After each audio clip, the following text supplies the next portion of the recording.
Yeah.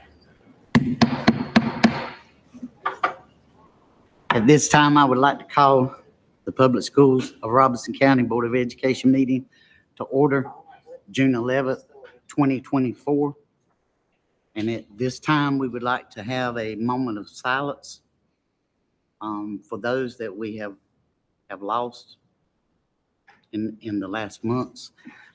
I have teacher at St. Paul's Elementary, Miss Susan Dallas, retired principal at East Robeson, Mr. Charles Kinlaw, and former board member, Dr. Joanne Lowry, her son, John K. Lowry. So if you would, let's take a minute of silence, please.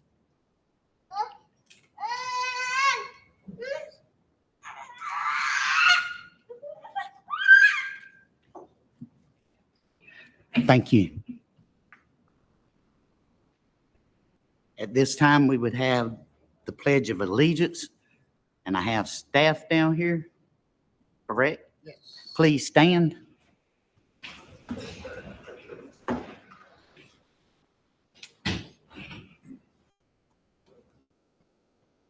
Pledge allegiance to the flag of the United States of America and to the republic for which it stands, one nation, under God, indivisible, with liberty and justice for all.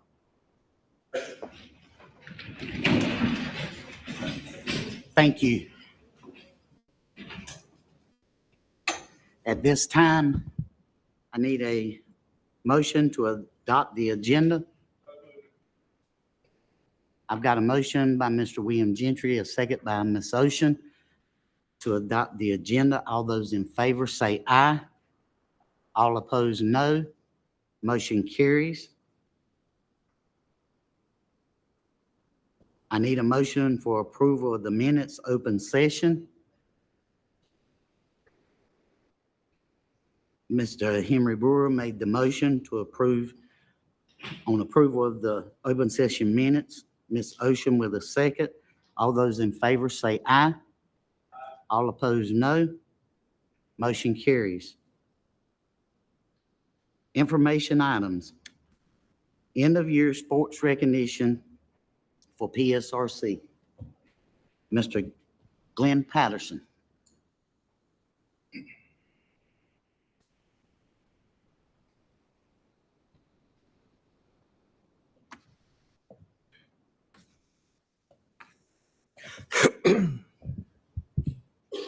Good evening, Chairman Lawson, Superintendent Dr. Williamson, and board members. Robeson County Athletics has witnessed another historic year in sports as we implemented middle school football jamboree for the first time, middle school boys and girls track, and we also held the first ever middle school wrestling county championship at Purnell Sweat High School.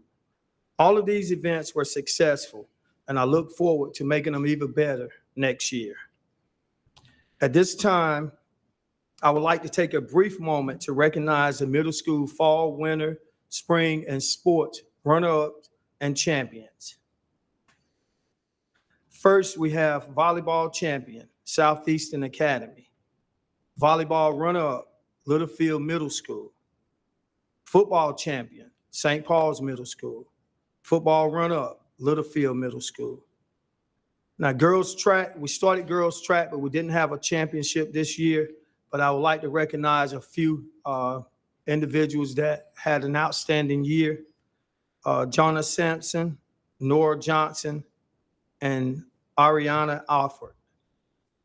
Boys basketball champion, Lumberton Junior High School. Boys basketball runner-up, Southeastern Academy. Girls basketball champion, South Robeson Middle School.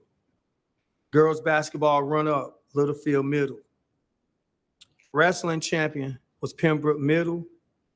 And we also had a most valuable wrestler, Aaron Ellison. We've only had wrestling for 2 years, and Aaron is undefeated in the past 2 years. He have not lost a match.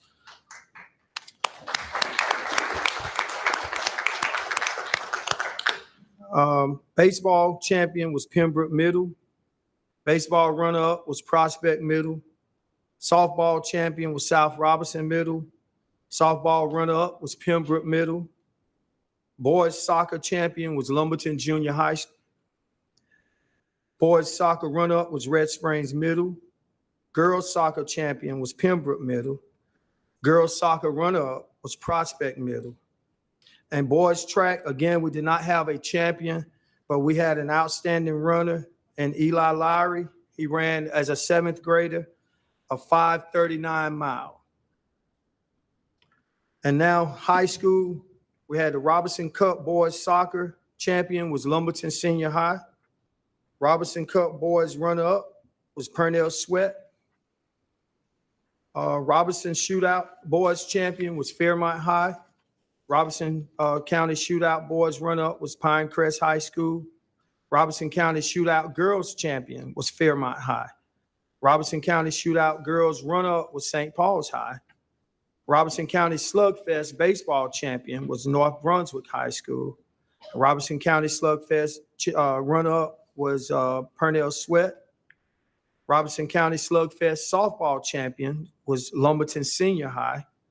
Robeson County Slugfest runner-up was East Columbus High School. Robeson County girls soccer champion was Purnell Sweat. And the Robeson Cup girls soccer runner-up was Lumberton Senior High. Let's give them a round of applause.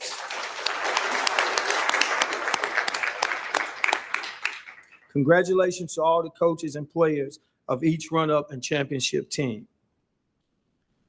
And now for the high school sports. We had another outstanding year in our high school sports.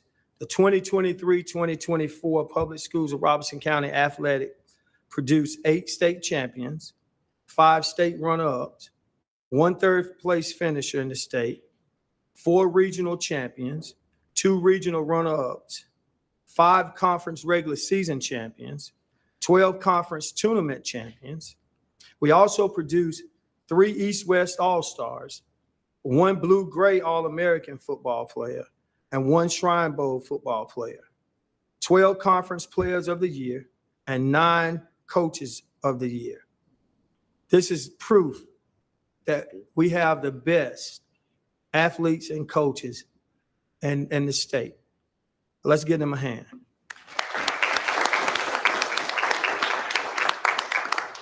At this time, I would like for Dr. Williamson and the board members to join me up front as I present these awards and these individuals.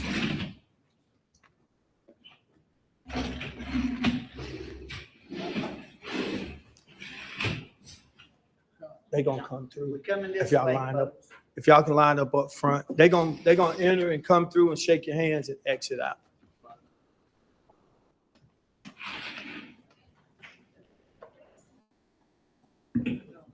Yeah, yes. Okay, we're gonna begin. Join us, please.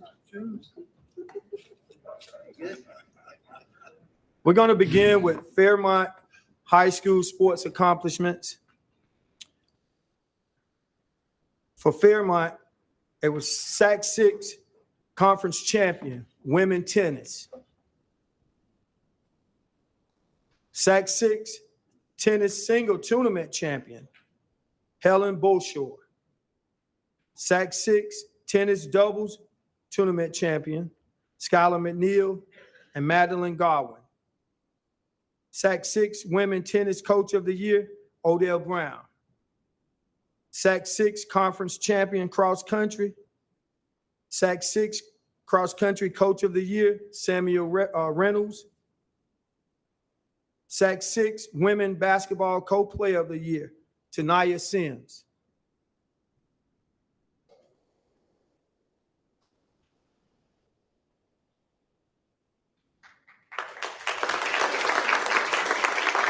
SAC 6 women basketball co-coach of the year, Marcus Thompson. SAC 6 women regular season co-champions, girls basketball. SAC 6 women's basketball conference tournament, girls basketball.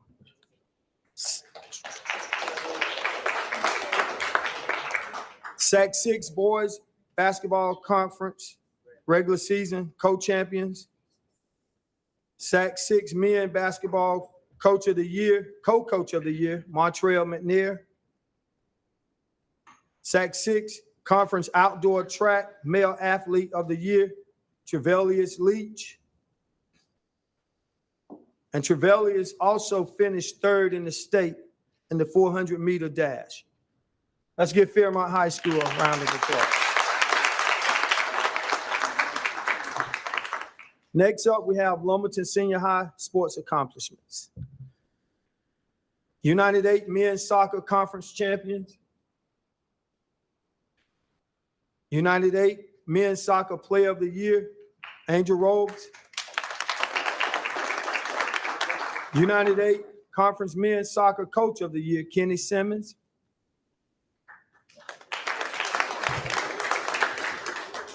United 8 men bowling conference champions. United 8 women bowling conference champion. United 8 women's softball regular season conference champions.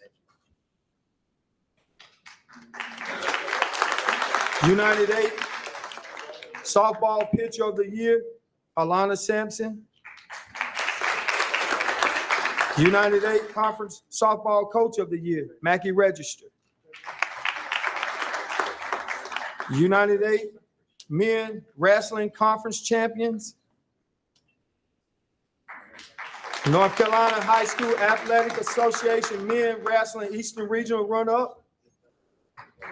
North Carolina High School Athletic Association men wrestling state champion runner-up.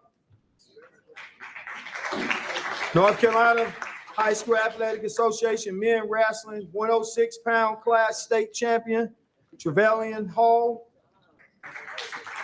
North Carolina High School Athletic Association men wrestling 190-pound class state champion, Jackson Buck. North Carolina High School Athletic Association women wrestling Eastern Regional runner-up. North Carolina High School Athletic Association women wrestling state champion. North Carolina High School Athletic Association women wrestling 114-pound class state runner-up, Teresa Kennedy. And North Carolina High School Athletic Association women wrestling 235-pound class state champion, Winter Gale Oxendine. Let's give Lumberton a round of applause. And now for Purnell Sweat High School. East-West All-Star Football, Jody Freeman. Blue-Gray All-American Bowl Football, Jody Freeman. North Carolina High School Athletic Association Women Bowling State Runner-Up, Sierra Godwin. North Carolina High School Athletic Association Men Wrestling 126-pound class State Runner-Up, Devon Connor. North Carolina High School Athletic Association Game Day Varsity Co-Ed Non-Tumble Division I Cheerleading State Champion. United 8 Soccer Regular Season Women Champion. United 8 Women's Soccer Conference Goalie of the Year, Addison Bland. United 8 Women's Soccer Conference Player of the Year, Josie McClain. North Carolina High School Athletic All-State Women's Soccer, Josie McClain. And United 8 Conference Women Soccer Coach of the Year, Alaric Strickland.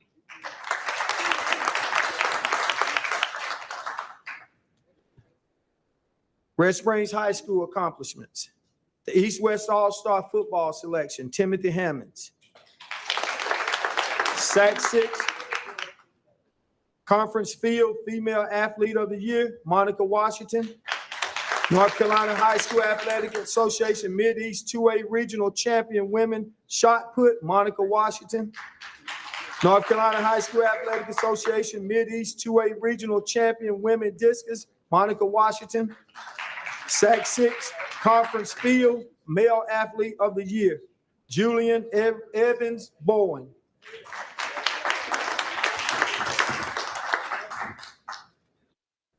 And last but certainly not least, St. Paul's High School. We have the East-West All-Star Football, Christopher Bryant. Shrine Bowl football participant, Jamarcus Smith. SAC 6 Conference Women Basketball Regular Season Co-Champion.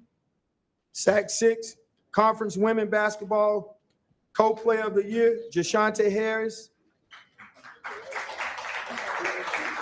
SAC 6 Conference Women Basketball Co-Coach of the Year, Jamar Thompson.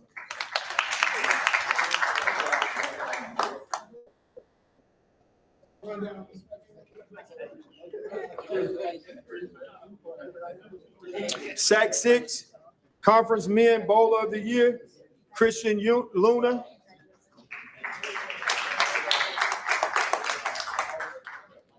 SAC 6 Men Bowling Conference Champion, SAC 6 Women Bowling Conference Champion.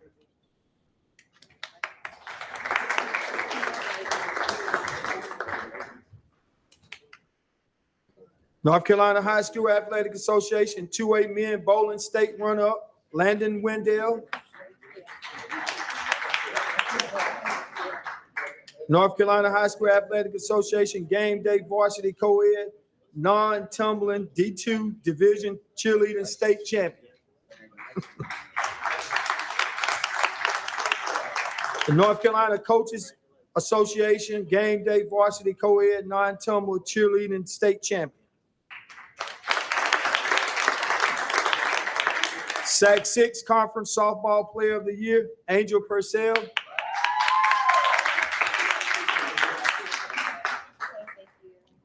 SAC 6 Outdoor Track Female Athlete of the Year, Hope Morgan.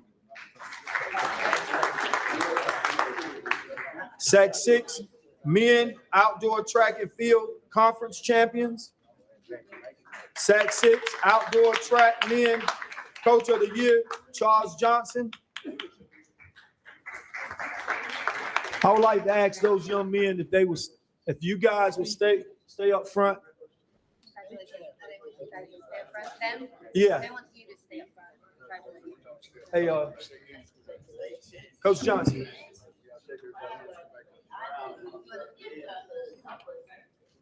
No. Mr. Leach came in. He was out in the hallway. I'm gonna back up a little bit. I would like to recognize a young man that just came in. We have, find my paper, okay. We have the SAC 6 Conference Outdoor Track Male Athlete of the Year, Trevelius Leach. And Trevelius also finished third in the state in the 400-meter dash.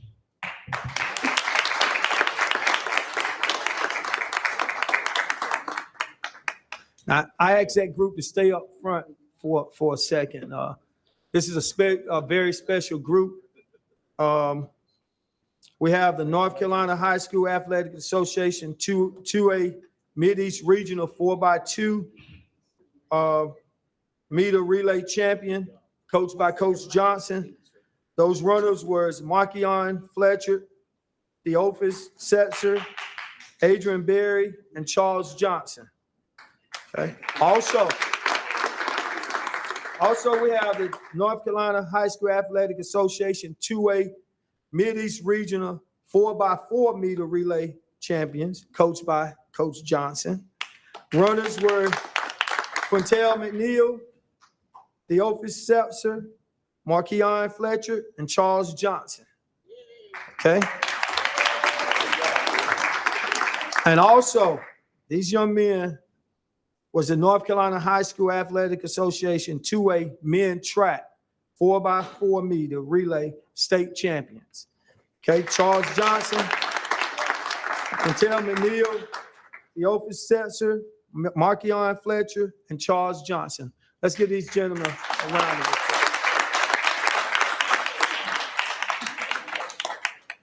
That concludes our year in sports. Again, thank each one of you for representing the public schools of Robeson County athletics in an outstanding fashion. Thank you.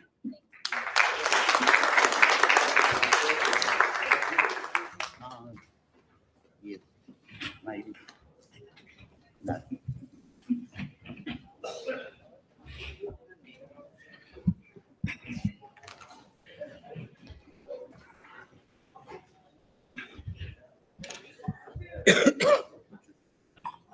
Yeah.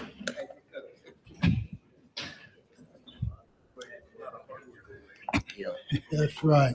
Mr. Chair, if I may, let's give everyone a round of applause again, please.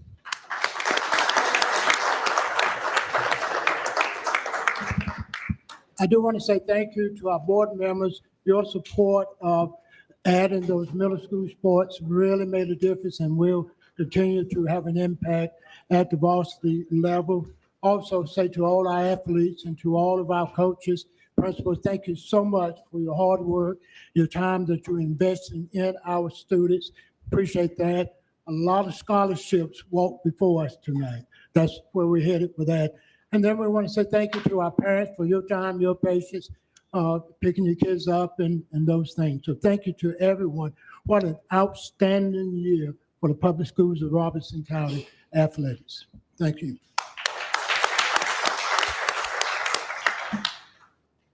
Next on our agenda is Sandhills Regional Superintendent of the Year, Dr. Ron Hargrave.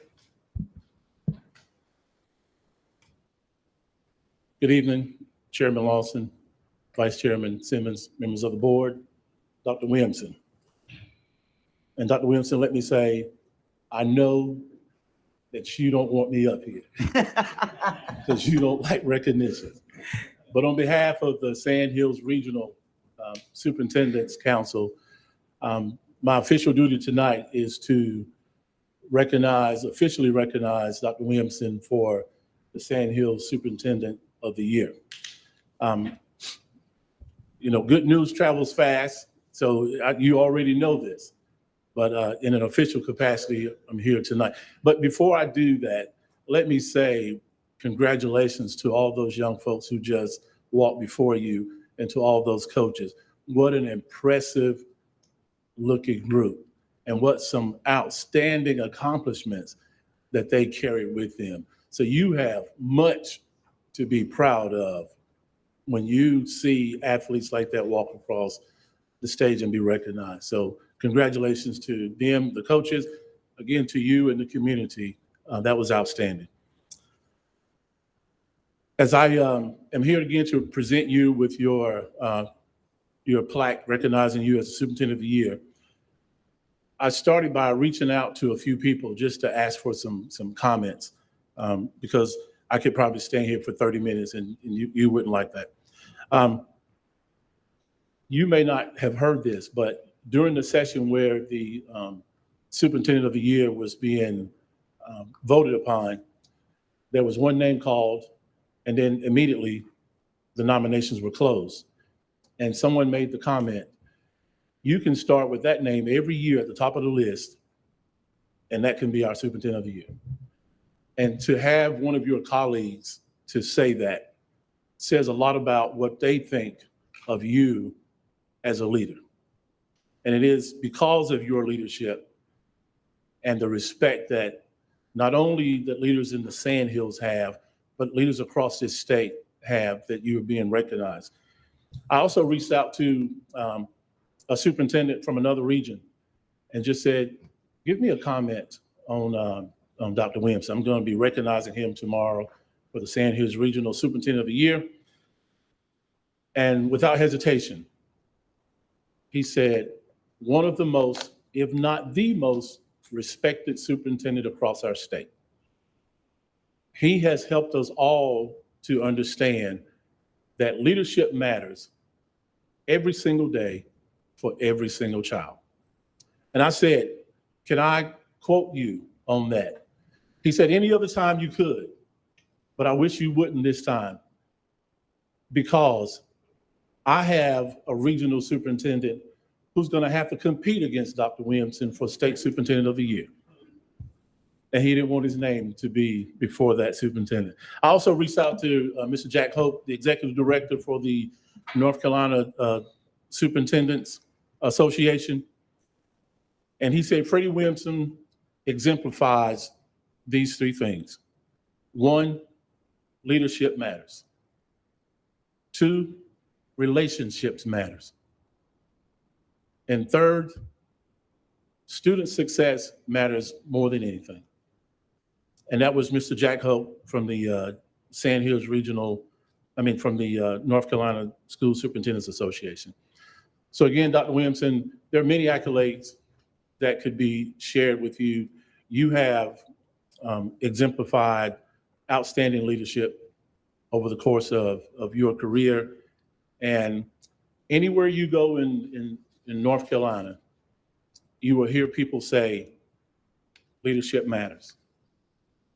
And most every person that will say that will attribute that to Dr. Williamson. Now, I don't know if he coined that phrase, but I know when I first came to the Sand Hills, the first person I heard to say that was Dr. Williamson. And then everywhere you go, you hear that, because he truly does understand that leadership does matter. And it's not about fame and glory. At the end of the day, it is about success of students. And you have to have that leadership.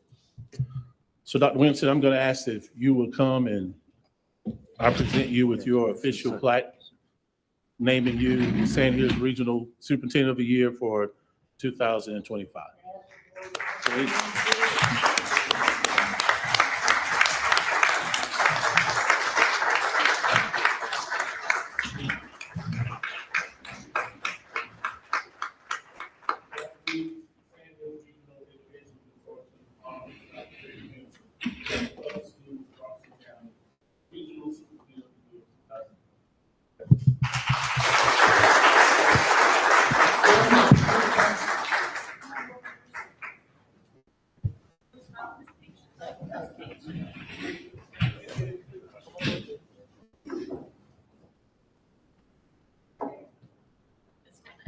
Go ahead.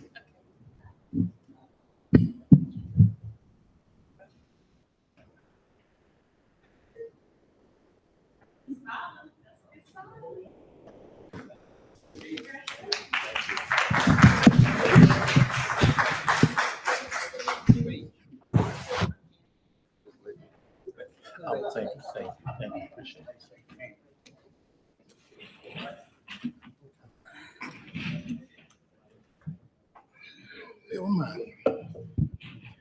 Well, I always want to give honor where honor is due, and I always start with thanking God. He makes everything possible.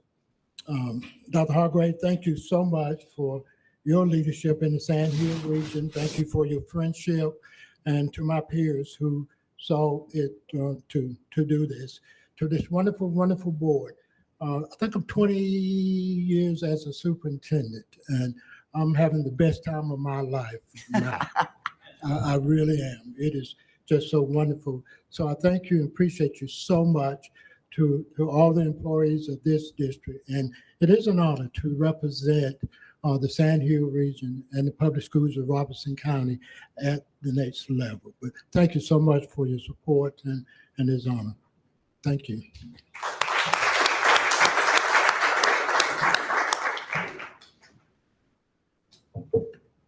At this time, service award for Randy Lawson and Mr. William Gentry. Right. So again, board members, if you would join us at the front.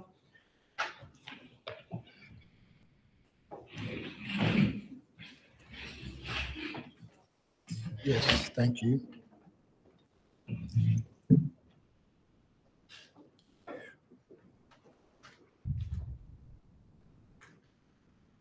We will start with Mr. Gentry.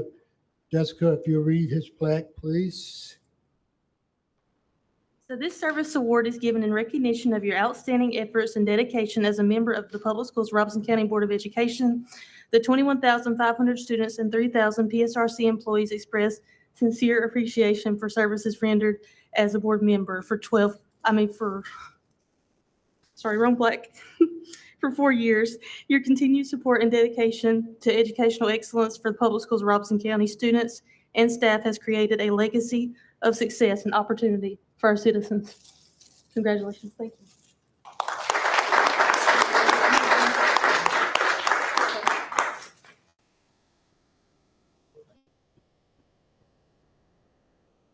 Let's get a picture.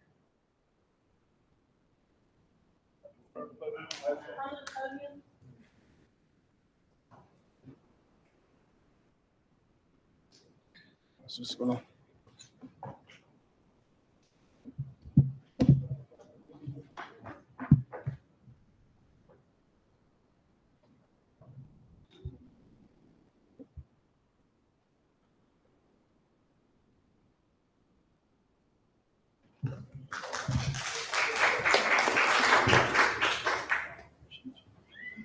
Congratulations, my friend. Appreciate it.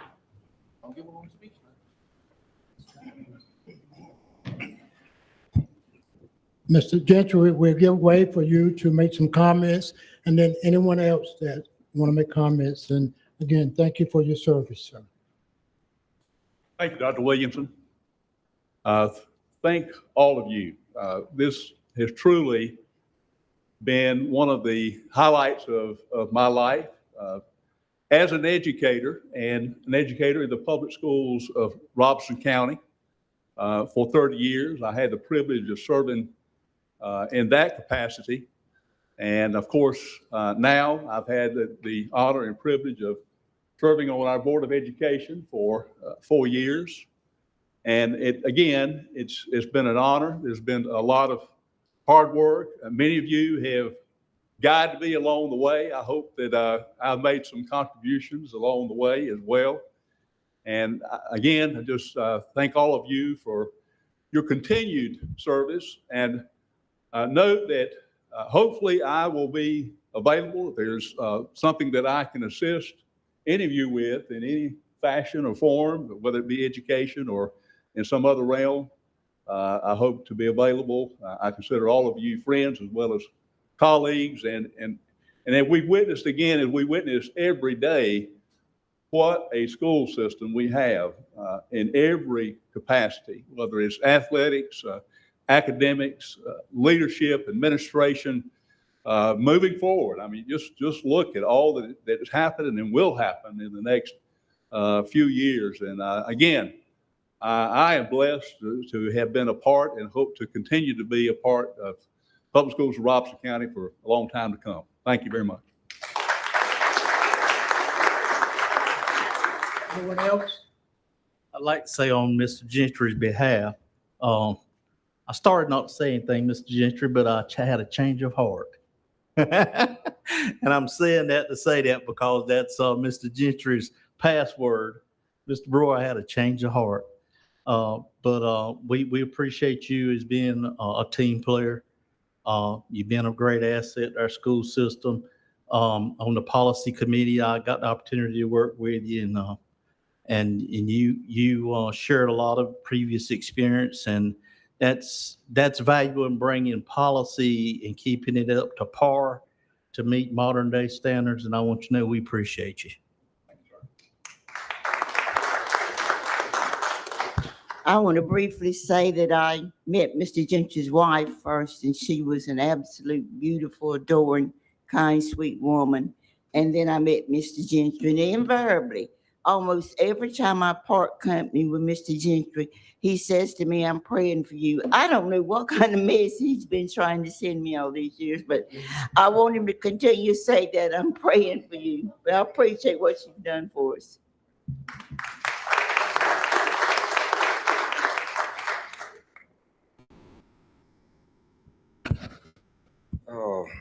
Mr. Gentry, you know, we kind of knew each other before, but I'll go back to the Fir Grove days. That's when we really met each other and worked together for several years. And he was the assistant principal and I was the principal. But coming to a school when you were new and he was already there made a big difference. And he did an outstanding job, and we developed a friendship then that has continued. And enjoyed working with you on the board. And folks, I'm going to tell you, policy committee work is not easy. And the chairman of the policy has got to read all that stuff. And if you ever came to a policy meeting, Mr. Gentry had read it, and you were gonna go through it.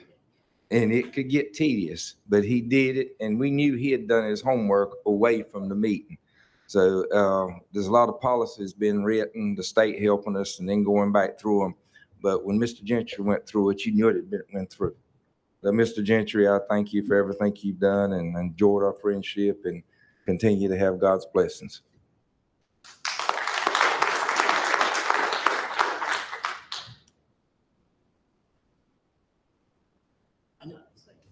Yes. Nobody else ain't gonna speak.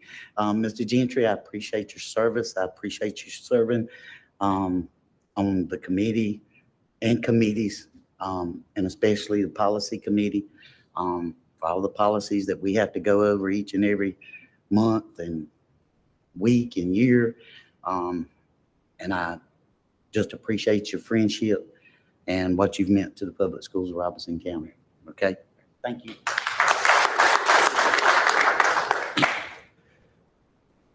And now we want to recognize our chairman. And Mr. Chair, let me say, you have done an outstanding job as chair of this board, and we appreciate that so much.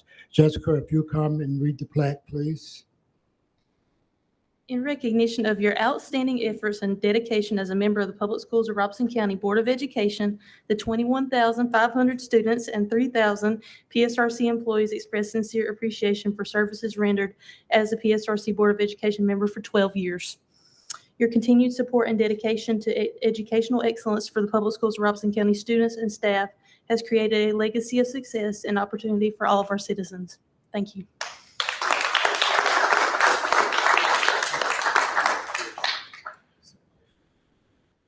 Again, we're open now for anyone to make comments. 12 years of service, outstanding, sir. Thank you. I want to get both of y'all at the same time. When I came on this board, you know, I knew Mr. Gentry from his days at South Robeson. Then I met Randy when I came on this board. You know, I'm a firm believer that God put people in your path for a reason. And these two right here, he put them in my path for a reason. Our board has come together a whole lot, and I want to thank both of y'all for that. Congratulations on serving this board. Thank y'all.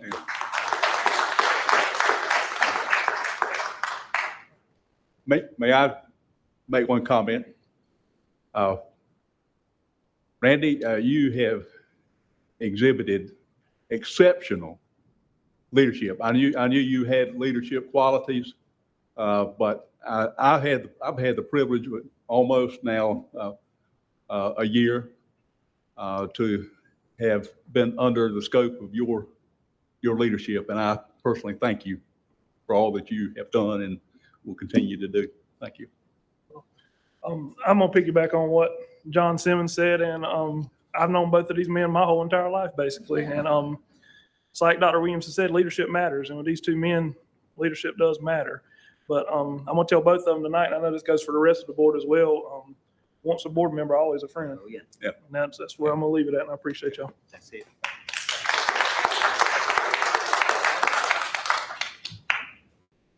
I just can't resist it, Randy. Randy and I are night and day. If he says up, I always say down.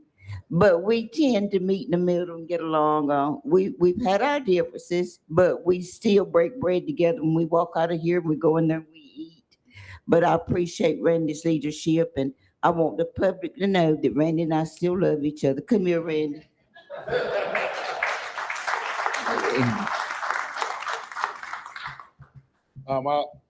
Like John, I met Mr. Gentry at South Robeson, you know, when he was out there as assistant principal and pastor. Talked to him a couple of times, a lot of times, but I thank you for being on the board. I thank you for your service and your dedication. You know, like you said, the policy committee, it is a tedious committee, but you went over it. Sometimes you went over it too much, but you went over everywhere. Okay. But I appreciate you. Randy, you know, I didn't really know Randy. I just knew Randy and just passed it at Lowe's and stuff. We really didn't know each other. But, you know, I appreciate Randy. If you talk to Randy, we had one-on-one conversations. if Randy tell you one thing, he meant it, and that's what it's gonna be. He meant it from his heart, and and I just thank you for your service.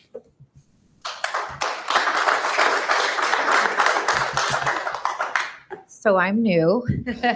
So it's only been about 6 months of knowing both you guys, but just in the 6 months, I do appreciate all of the leadership on both sides. So I just want to say thank you for coming into my life and teaching me stuff that I had no idea what I was getting myself into. And I'm going to miss you guys, so hopefully I still see you guys around, but thank you. I just wanted to say that when I ran 4 years ago for school board, Randy's wife reminded me of something that I really hadn't paid attention to. She said, Mr. Henry, she said, I started with the school system. Your wife taught me to be assistant teacher. And she says, now Randy's going to teach you to be a board member. And she don't know how true that has been. And I just want to say, Randy, I appreciate you. Always a friend, man. When I was running for the board back in 2020, I made my mind up that I was going to be the most methodical speaker here on the board. But I quickly learned that I couldn't hold a candle to Mr. Gentry. But some people may accuse him of being long-winded. I'm not in that camp. But I appreciate everything that you've done, Mr. Gentry, on the policy committee. That work can be taxing, but policy is 50% of our job as board members, and I'm glad that we had somebody that took it seriously. So I appreciate you, Mr. Gentry. And Mr. Randy, whenever my phone rings at 7:15 a.m., I don't even have to look to find out who it is. I know who it is, and that's a little bit earlier than I'm typically accustomed to, but I appreciate Mr. Randy and all your hard work and your service here on the board. Keep mine short, Mr. Creed. And I just want to say thank you both for your service. Thank you for helping me when I came on the board, being a guiding force, especially thank you to Randy. I'm going to miss those young lady. He always tells me to calm down and think about it. So that I'm going to miss, but I appreciate him just being there and showing us all the ropes, how to conduct ourselves in these meetings and leading these meetings in such a professional way. So thank you both.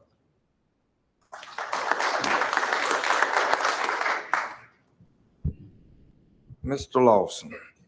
But now he knew not to call me, Mr. Chair, before 8 o'clock.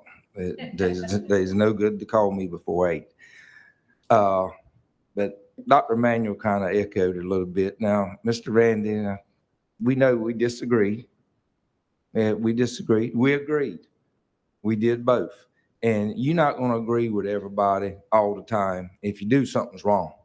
But like Dr. Manuel said, even though through the years sometimes we disagreed, we shake hands and go out and we talk to each other the next day. And that's what it's all about. Wouldn't be no hard feelings. You just do what you thought was best at the time, and that's what we were always doing. And over the 12 years you've been here, and I've been here 8 of them with you, I've learned to respect you, which I did before, and respect your opinion and knowledge and what you tried to do for the kids of public schools, Robeson County. And I do appreciate it. Thank you.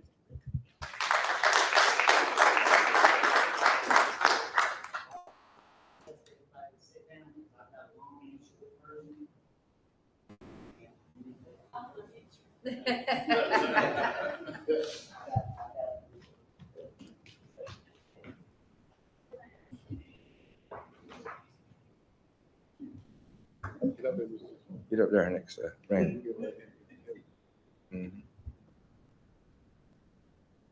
That way.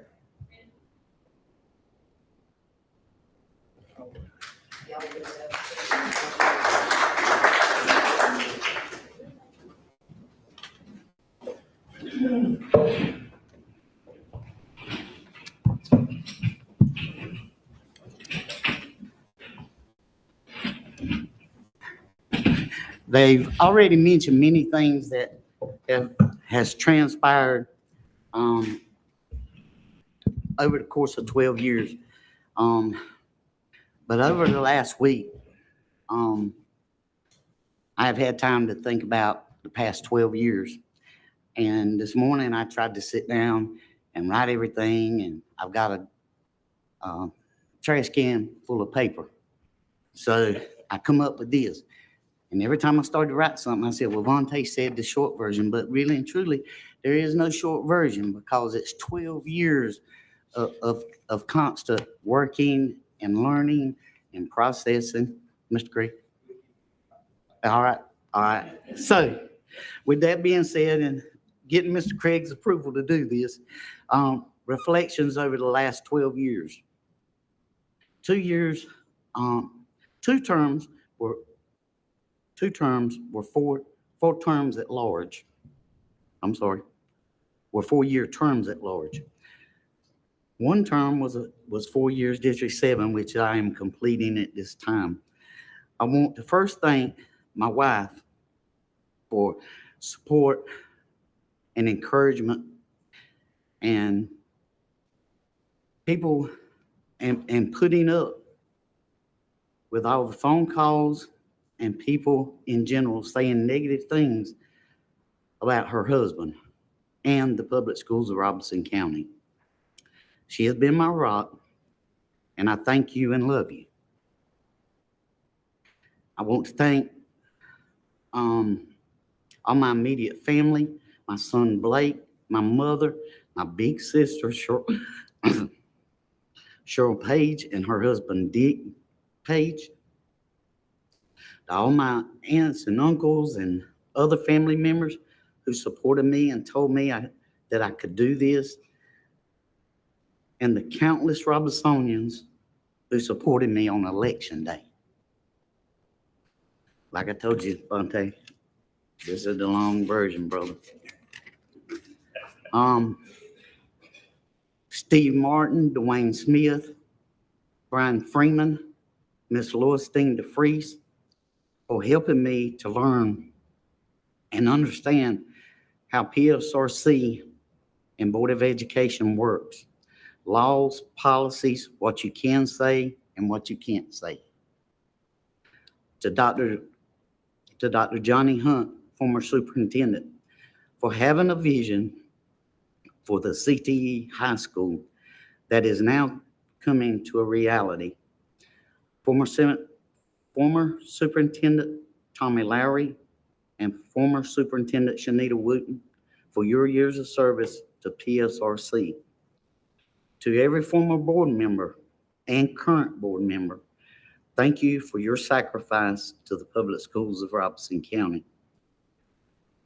It's not an easy job.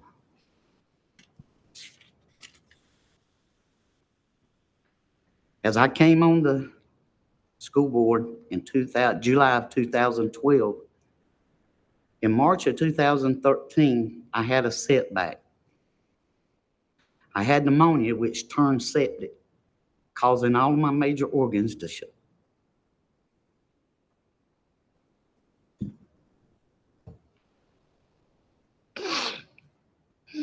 I said I'm not going to do this. All my major organs to shut down. 6 surgeries in 4 days, life support for 14 days, 100% dialysis, and then UNC Chapel Hill for over 30 days.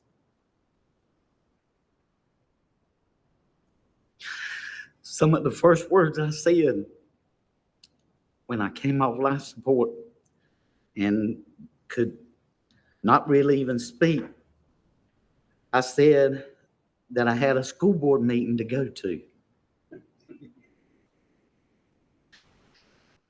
I wanted to once again thank everyone for all the prayers, phone calls, texts that were made on my behalf. And I did make it to the following board meeting. And I thank God every day for his mercy, grace, and love.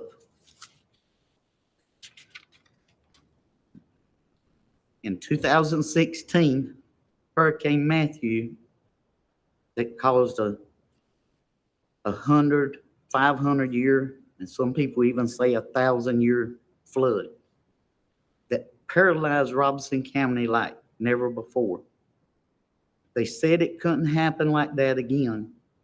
And here comes Hurricane Florence in 2013. Now in 2020, we have COVID that had the public schools of Robeson County stretched thin. Mask, hand sanitizer, remote learning from home, hotspots on buses to connect to the internet, food programs and bag lunches, remote board meetings. Then post-COVID, cleaning desks and classrooms every day, 6 foot distancing. All measures were put in place to go back to school.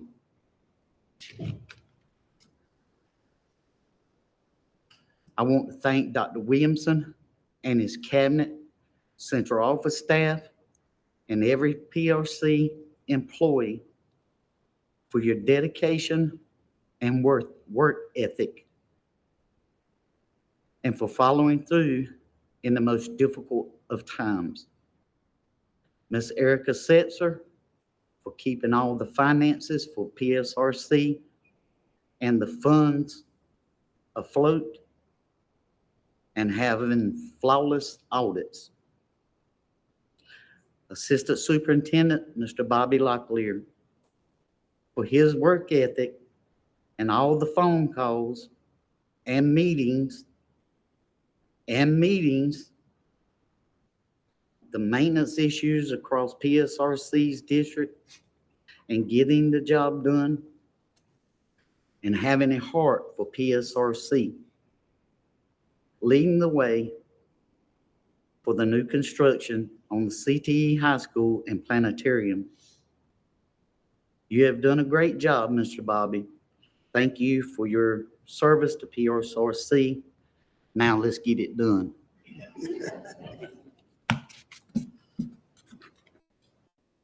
Mr. Ernie Hammonds, Maintenance Director, and maintenance employees for their continued work on the buildings, the great job they do every day to keep the schools open for our students and staff and for PSRC in general. To Dr. Williamson for having the leadership and knowledge and mindset of one team, one goal. To educate the students of Robeson County and to be the best they can be. For Dr. Williamson for having a vision and a path for PSRC, CTE High School, and Planetarium in the ballpark somewhere around $70 million. And the friendship that we have shared to see the public schools of Robeson County shine and going in the right direction. Thank you for your service.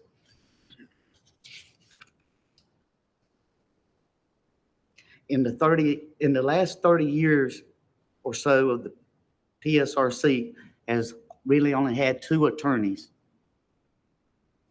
Mr. Grady Hunt, Mr. Richard Schwartz. Thank you for your service to PSRC and keeping the Board of Education straight on the legal issues at hand, also for your friendship. And I thank Mr. Grady for that.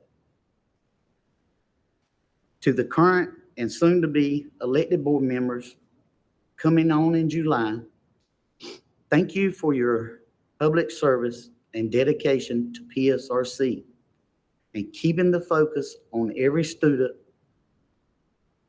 your first priority and keeping the school district moving forward. And also we haven't agreed on every decision, just like Mr. Craig said. But we move forward to the next tough decision.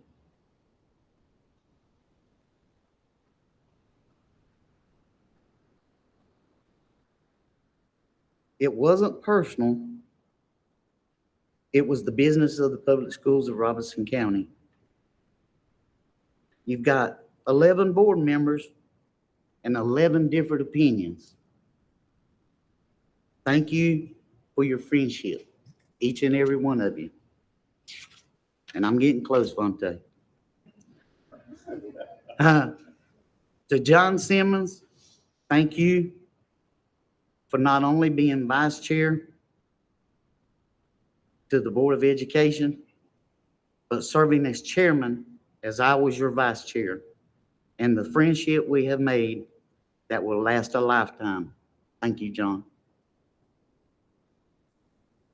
Now in closing, my 12 years of reflection, thank you, Miss Patty,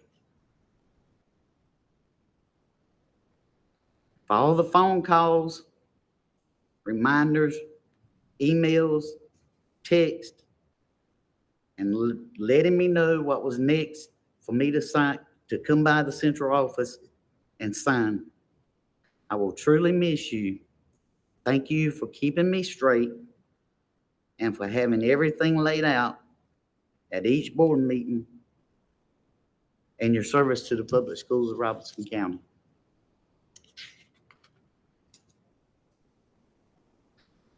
A politician in Robeson County once told me, if you have a chance to help people, you need to help them.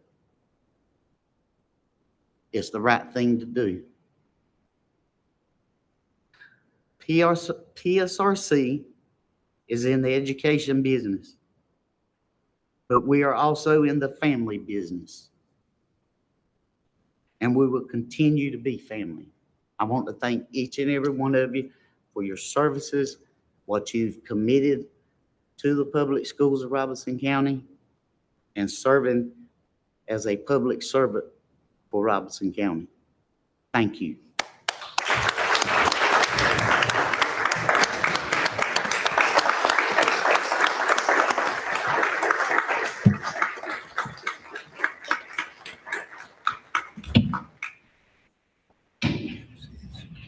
Thank you.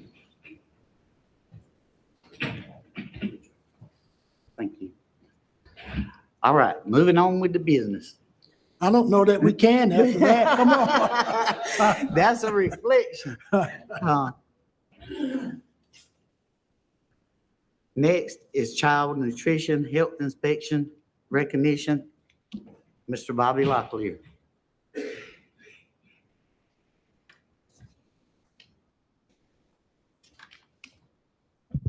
Good evening, Chairman Lawson, Dr. Williamson, board members, and Mr. Lawson, thank you for those kind words. Just want to give recognition, and I think we started this about a year ago when I went into a school and I saw that perfect score up there on the wall. And all of us understand what it's like to walk into or get a perfect score on the test. When I saw that first 100, I went to Miss Charlene. I said, Miss Charlene, how many schools do you have? And she said, we got a handful. I said, well, I think we need to recognize them. So ever since then, every time our cafeteria staffs go through their inspections and we have those schools that have a perfect score, we try to recognize them. But just imagine what it's like to get a perfect score in some of these older buildings. And then you walk into some of these fancy, nice restaurants and you might see a 95, a 96, or a 97. But this just shows the dedication of our cafeteria staffs. So we have 17 schools that during their last inspection received a perfect score. East Robeson Primary, Fairmont High School, Fairmont Middle, L. Gilbert Carroll, Littlefield Middle, Long Branch Elementary, Lumberton Junior High School, Lumberton Senior High School, Magnolia Elementary, Pembroke Middle, Red Springs Middle, Rex Reynolds Elementary, Roland Norman Elementary, Southside Elementary, St. Paul's High, St. Paul's Middle, and Union Chapel Elementary. Again, these are our 17 schools that received a perfect score on their last health inspection. Just like to say thank you to those staffs and leaders in the building to keep those cafeterias up and running every single day. Dr. Emanuel. I commend them. Bobby, has this been shared with all the principals? I think it would be good to let other principals know that list, because that's a hard thing to accomplish, and maybe we give them something to work toward. Yes, we will share this information with the principals. Thank you. Thank you. Thank you, Mr. Bob. Wait a minute. Holocaust education legislation. Dr. Wendy Dorsey Carr. Good evening, Chairman Lowry, Superintendent Williamson, and board members. Tonight, I'd like to give a brief update on the federal and state Holocaust Education Acts. In May 2020, the U.S. Congress passed the Never Again Act, which established a dedicated federal fund through the U.S. Holocaust Memorial Museum to provide teachers with the resources and training necessary to teach students the important lessons of the Holocaust. In November 2021, the North Carolina legislature passed the Gazella-Abrahamson Holocaust Education Act, which states that knowledge of the Holocaust is essential to provide students with the fundamental understanding of geography, history, and political systems necessary to make informed choices on issues that affect individuals, communities, states, and nations. As a direct outcome of this legislation, the Department of Public Instruction, in close collaboration with the North Carolina Council on the Holocaust, has developed resources and curriculum on the Holocaust and genocide for English and social studies.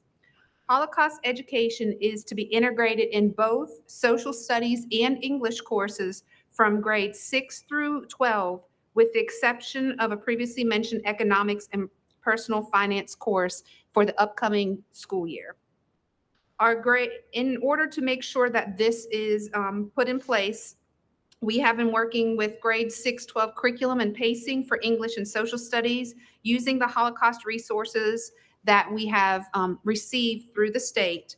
And we have integrated those into our current pacing guide so that every grade 6 through 12 will have that implementation. We will also be conducting training on the Holocaust education for teachers and building leaders in the fall. And this is probably a lawyer question. Is it necessary that we put something in policy about this, Mr. Lawyer? No, you don't have to put anything in policy. It's in state law, and it's required by the State Board of Education. Okay, thank you. Good job. Anyone else? Thank you, Dr. Carr. Huh? Did you? Oh, by the way, Mr. Schwartz wrote that law. It's good to know. CTE compliance update, Mr. Herman Locklear. Yes, ma'am.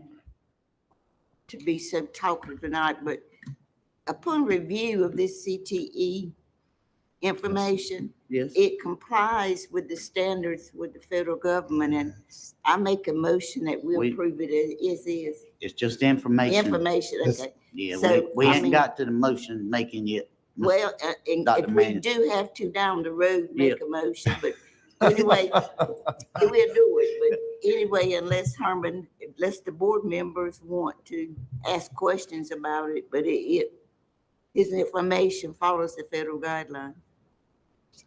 So we were just, first let me say good evening, Chairman Lawson, Dr. Williamson, and other board members.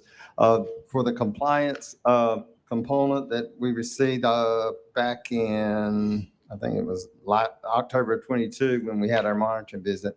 We have met all the requirements, and we would just like to make sure, I think there's a copy of that letter in your packet. We want to make sure that you recognize that and notice that all of the requirements have been met, and we have closed that chapter in the audit process. Okay. Any questions? Concerns? Thank you, Mr. Herman. Thank you. Next is public comment. Mr. Brian Pittman. Is Mr. Brian here? Okay.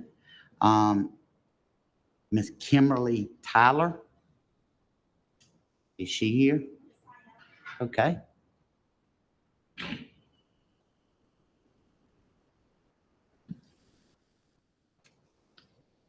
Ms. Tyler, you'll have 3 minutes and you'll hear a bell go off and you can wind it up, okay? Okay, it won't Thank take me you. that long. Uh-huh. Good afternoon. My name is Kim Tyler. I am here on behalf of my grandson, Christopher Tyler. Christopher is a rising ninth grader. His assigned home school is Fairmont High School, but his desire is to attend Purnell Sweat High School. I completed a transfer request in April after we filled out the Purnell Sweat registration form where the counselors come out to the school to fill out for what classes you want to take in February. Mr. Leviner, who is the principal at Purnell Sweat, denied the transfer request, as I am told is his practice that he does deny all transfer requests from incoming ninth graders. So I was told to appeal the transfer request, which I did. So I got a letter yesterday saying that his transfer request again was denied. I have tried to always look out for my children's best interest in all aspects of their life. I believe that from the research and experience that I've had from Fairmont High School, that this will not be the best high school experience for him. I have raised 5 children in the public schools of Robeson County who have gone through the high school at Fairmont High School. Out of the 5, 1 never received a GED or high school. 3 received their GED through other programs. And 1 son graduated after transferring the sophomore year to South Robeson High School. So through my experience from Fairmont High School is very tainted. Not speaking bad about Fairmont High School, I just do not believe it is a fit for my grandchild. Christopher is a well-rounded, respectable child. He is on the Beta Club.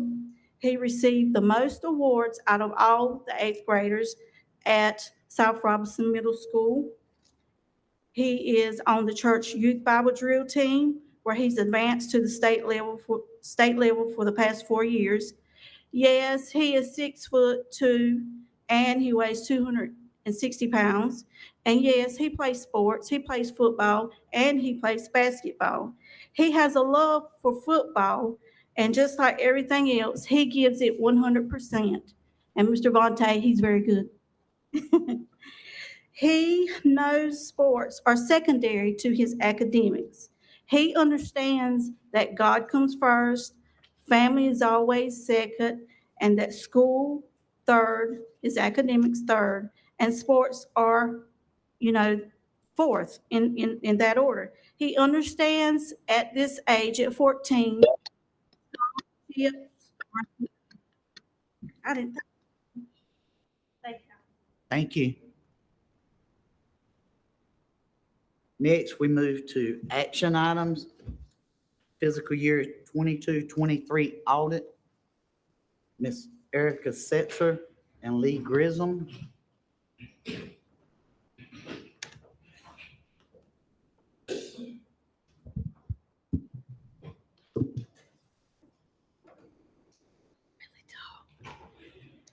Good evening, Chairman Lawson, Dr. Williamson. Again, thank you for the kind words as well, Mr. Lawson, and we're gonna hopefully be discussing another flawless audit as Mr. Lee does the presentation for our fiscal year 22-23. Thank you.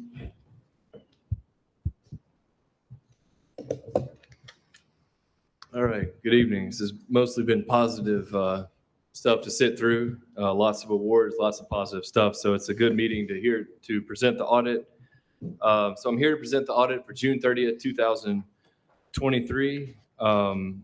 First off, I'd like to thank the staff in the business office, your finance director, Erica, and then assistant, Hugh, did a tremendous job along with the other staff getting this audit out.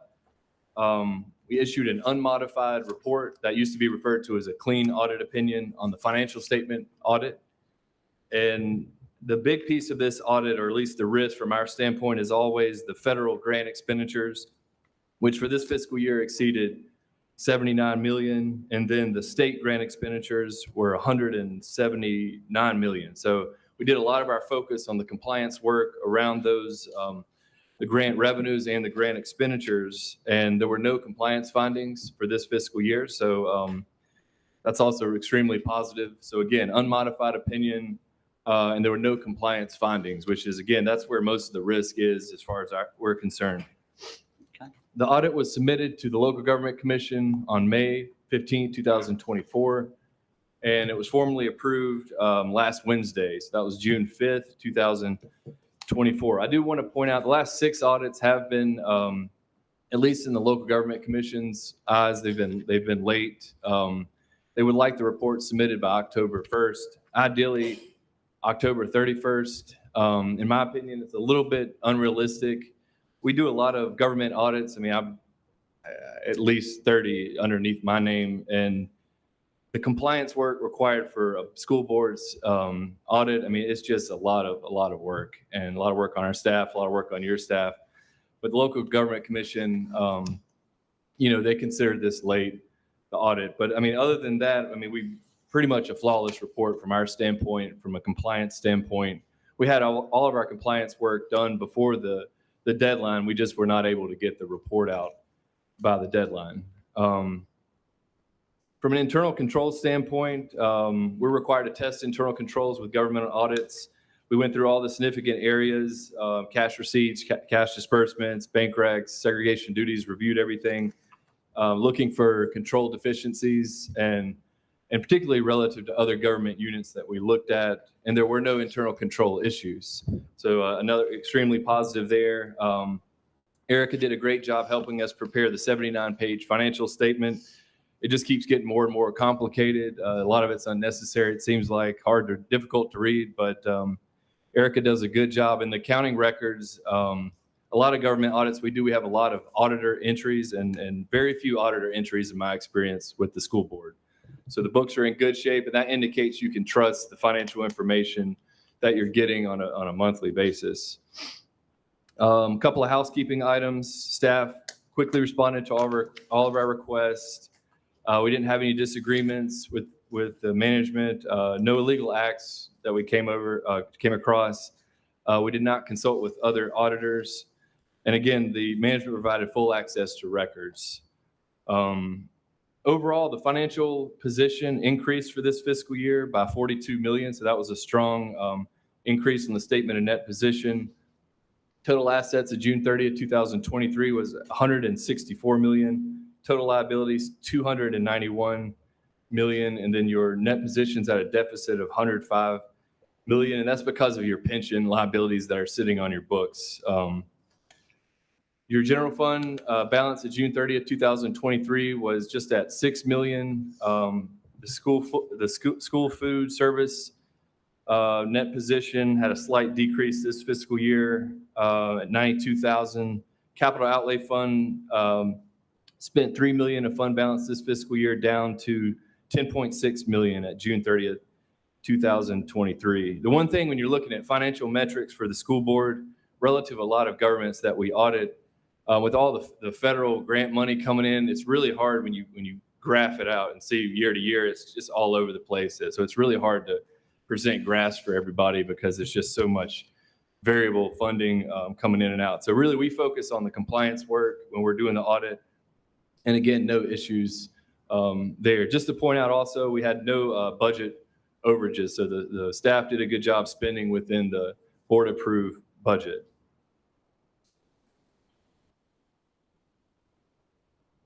And lastly, again, we issued an unmodified report, and we did have 4 single audits. As I mentioned, the compliance work is our focus. So we had 4 single audits, and then we had an internal control audit referred to as Yellow Book. Again, no internal control findings from that standpoint, no compliance findings, and then we issued an unmodified, used to be referred to as a clean audit opinion on the financial statements. I know everybody's just receiving a report tonight.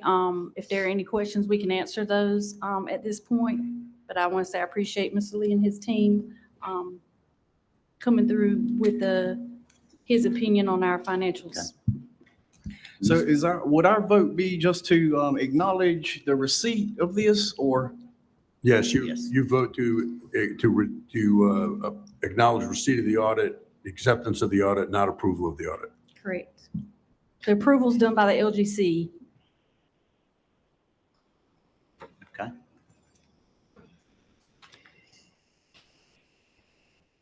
So I need a motion. Mr. John? Hang on one second. I make a motion to receive this audit as presented to us. Second. I've got a motion by Mr. John Simmons, a second by Mr. Craig Lowry to accept the audit as presented. All those in favor say aye.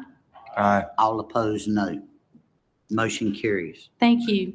Mr. Chair, if Yes, I sir. may, I know you all join me in saying thank you to Erica and her team, her staff, outstanding job in her leadership. Mr. Rand, Yes, sir. that was basically, and I hate he left, but Ms. Erica, did he say it was 179 million and then 79 million on something else that was? So he's referring to towards the end of the audit, we have Right. the CFA schedule, the schedule of federal and state expenditures. And he was saying that, we spent a lot more of the ESSER money this year. So ESSER increased by $79 million. And that's what he was referring to, those last two pages. With those two figures, can you roughly tell us how much money you went through this year as far as the whole system? Roughly. For 22, 23, Yes. Mhm. was close to 395 million. So 395 million, and they're presenting this, that nothing is wrong. Correct. I think that's amazing. Yes. I think that's amazing. I was wanting to get just a total figure of, you up there around $400 million and everything is fine. T's are crossed, I's are dotted, and we read and hear about stuff all the time. So thank you again. Thank you. Keep doing what you're doing, Miss Erica. Thank you very much.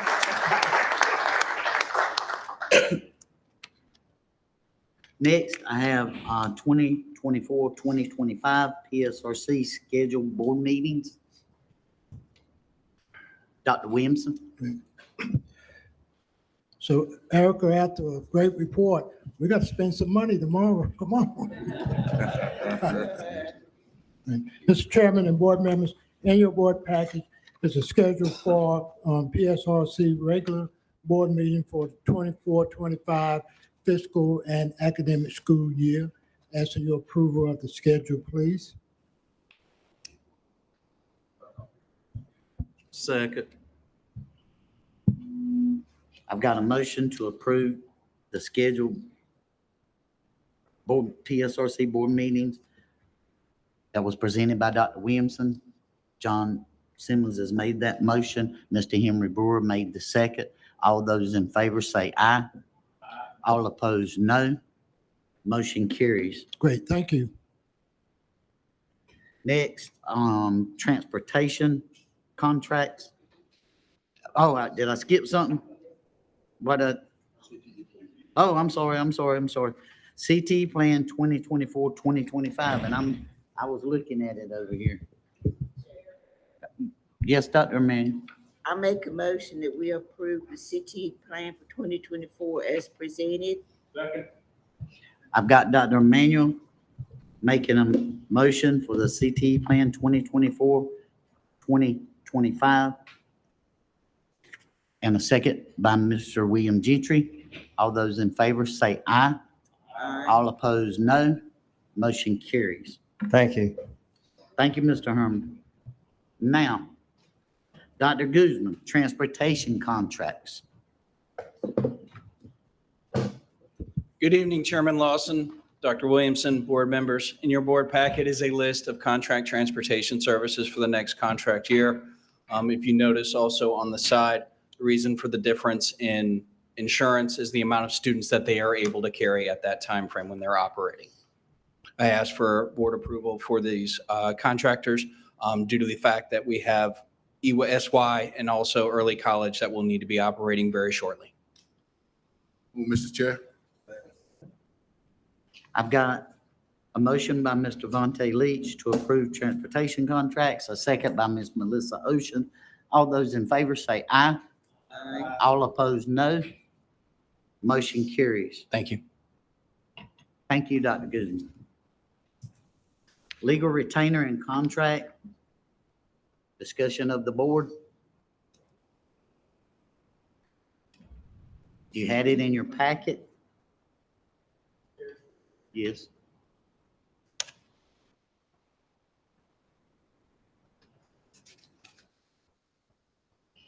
Hang on, Mr. Henry, let me get.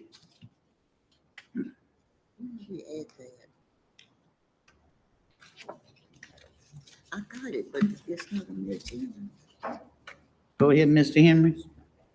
After reviewing and looking at the legal contract here on retainer, and also looking in comparison and thinking back and looking at the service that we have received from Mr. Schwartz, I'd like to make a motion, if everybody's in agreement, to accept his contract and continue.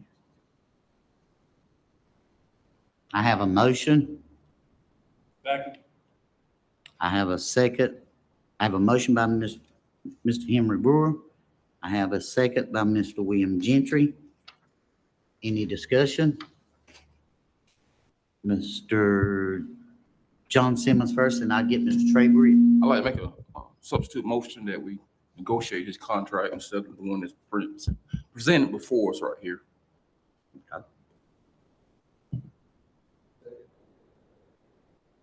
Okay, I have a motion and a second on a substitute motion to negotiate the contract with our current attorney. All those in favor, raise your right hand. All opposed? Okay. Substitute motion carries. Yes. Yes, 10-1, sir. Mr. Trey, Randy, my question is, who's going to do the negotiating on this, I guess, per se, is how does this need to go? Somebody lead us in the right direction, and what takes place from here is what I would need to know. My recommendation would be, we have a construction and finance committee meeting scheduled for next week. That at that time we enter into that, and for the negotiation, Mr. Attorney, would that be in closed session? So we still have to do it in open. That's open, And yes. that would be my recommendation. And then any questions and any concerns that you have, if you send those to Erica, we can do some work on that. Erica, let me ask you to share some information. We asked you to make some comparisons of what we're paying now. And we will note that whether it's the volume of the work, but if you share with the board what. So I provided at your desk this evening all of the legal services we paid for the prior year, the 22-23 school year, and the 23-24. As you're aware, we're in, have a FEMA negotiation with Baker, Donaldson, and Bierman. The attorney rates there, our average price we're paying is $495 an hour, $495 an hour. Brooks Pierce, McClendon was some EC work we had to do. We didn't really get their rates. That was just what we paid out. And then we have Hunt and Brooks, which is Mr. Grady. His hourly rate was $185 an hour. And as you're aware, Mr. Schwartz didn't come on board until November of 23. So that's why you'll see, or no, I'm sorry, November of 22. That's why you'll see partial payment to Hunt and Brooks and then the amounts to Schwartz Law. Okay, Mr. Terry Locklear. So my understanding is that the current contract ends at the end of this month. The current contract ends in October, Okay. but this would be getting you back on track with the fiscal year and everything else that you turn over with the board and administrators, and it would lock in rates for 2 years. The only concern that I had was it being at the desk when we came in and us not having a lot of time to digest it.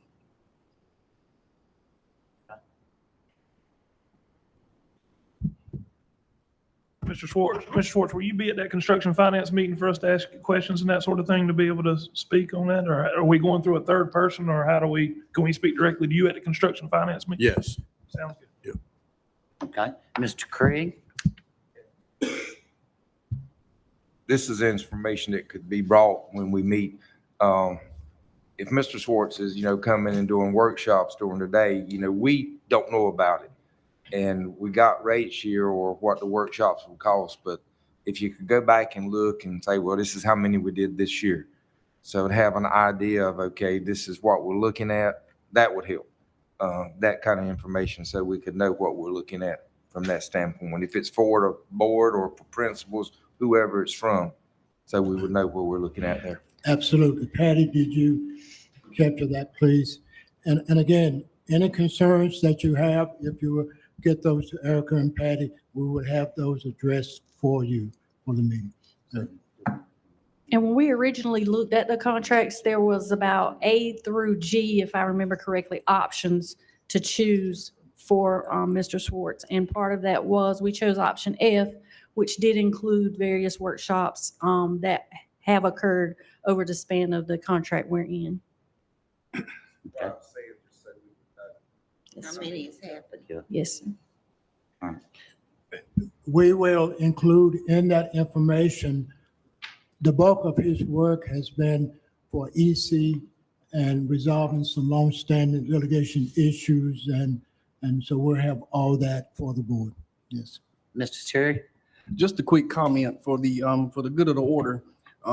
Without going into without me having a lot of time to look into things,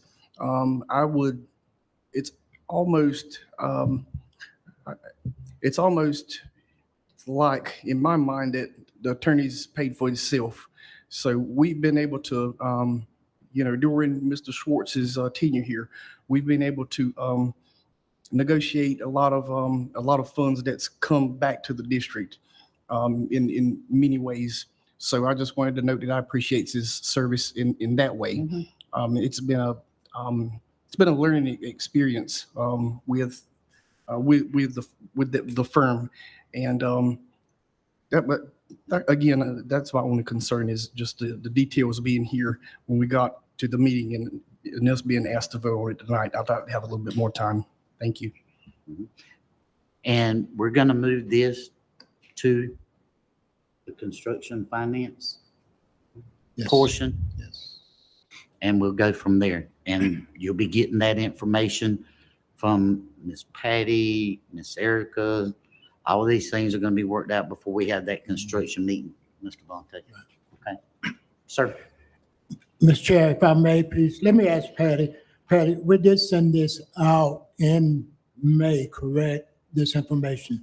So we've had it in the hands of board members for that time period. We're sending it out. Yeah. You just need to revisit it and read it and look at it. If you got any questions, we need to make a decision at that time. Mr. Lawson, this may be out of order. I That's fine. apologize, but somebody left their glasses. That's you? Okay. Was that Mr. Bobby?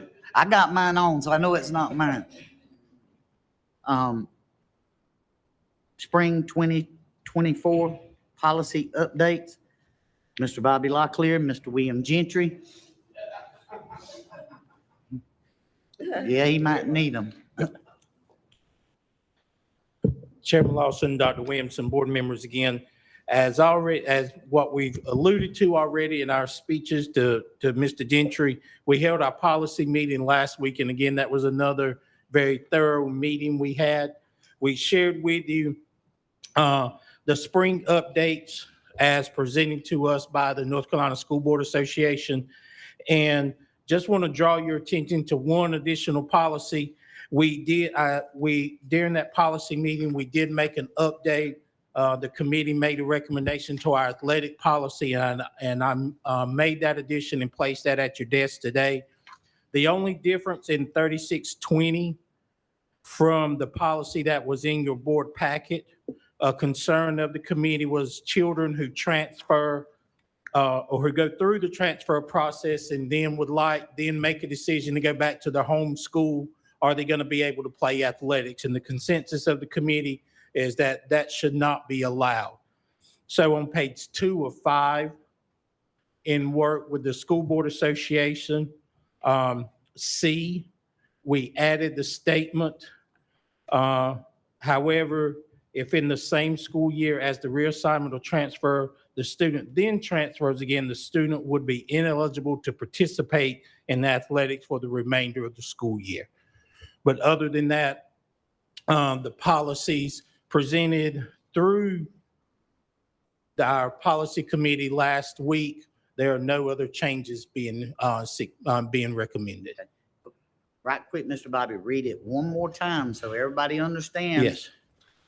What they're voting on.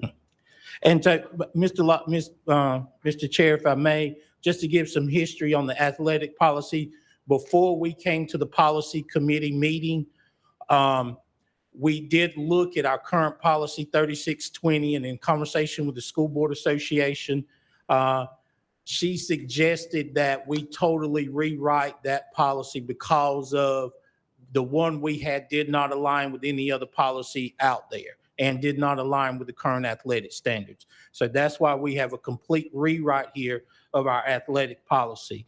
But to go back to students who decide to complete the transfer, but then they say, all right, I want to go back to my home school.